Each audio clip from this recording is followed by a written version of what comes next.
आपण पाहत आहात कराड टुडे न्यूज.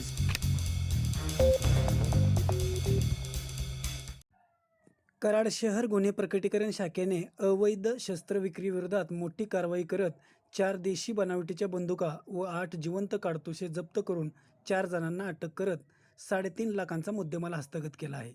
10 जुलै 2026 रोजी गुन्हे प्रकटीकरण शाखेचे पोलीस उपनिरीक्षक निखिल मगदूम व त्यांच्या टीमने कराड येथील रत्नागिरी गोडाऊनच्या मागे सापळा लावून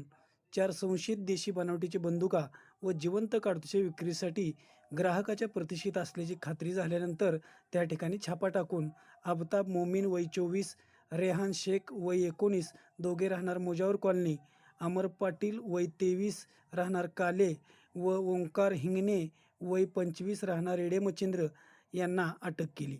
ही कारवाई वरिष्ठ अधिकाऱ्यांच्या मार्गदर्शनाखाली पोलीस उपनिरीक्षक निखिल मगदूम, पोलीस अंमलदार सतीश पाटील, संदीप कुंभार, अशोक वाडकर, सज्जन जगताप, अनिल स्वामी, संतोष पाडळे, धीरज कोरडे, दिग्विजय सांडगे, निलेश उभिते, अमोल देशमुख, मुकेश मोरे, महेश पवार, विजय गुरव